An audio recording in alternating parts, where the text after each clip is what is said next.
আমি নবাবপুর ইউনিয়নের সর্বসাধারণের পক্ষ থেকে অভিযোগ করি, যেখানে এই যে আপনাদের পাশে থাকা ব্রিজটা আপনার সকাল থেকে দেখছেন কতটুকু ক্ষতিগ্রস্ত হয়েছে, এই নিরিখে বাঁকা নদী সোজাকরণের যে উত্তর পাশে যে চরটা দেখছেন ওটা কেটে সোজা করার জন্য সিদ্ধান্ত হয়েছিল। আমরা ইউএনও মহোদয় এবং ডিসি মহোদয়ের সাথেও আমরা বৈঠক করেছি, ওনারাও আমাদেরকে একই কথা বলেছেন। কিন্তু বিগত 15 দিন যাবৎ যেখানে বালু আছে নদীর মাঝখানে গর্ত করে ড্রেসিং করা হচ্ছে ওই বালুগুলো বিক্রি করার উদ্দেশ্যে।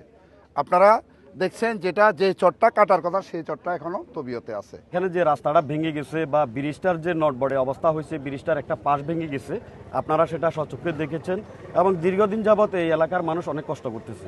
এখানে গভর্নমেন্ট ড্রেজিংয়ে কোনো বরাদ্দ দেয় নাই।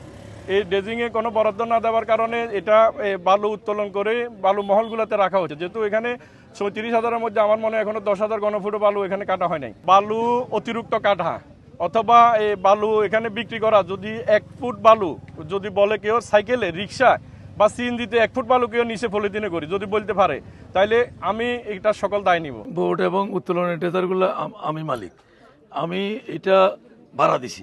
বালুর ব্যবসার সাথে আমার সাথে এটা বালু কোনো ব্যবসা নয়।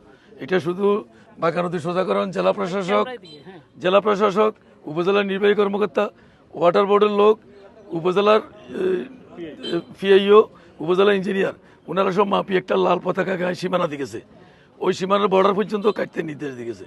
আমরা কাটা শুরু করছি। একটা অভিযোগ পেয়েছি, এই নদী থেকে বালি উত্তোলন করে অন্যত্র বিক্রি করা হচ্ছে। বিষয়টি আমরা সরেজমিনে দেখেছি, কোথায় বালি স্তূপ করা হচ্ছে, কোথায় বালি রাখা হচ্ছে, কিভাবে বালি উত্তোলন করা হচ্ছে বা কতটুকু বালি উত্তোলন করা হচ্ছে।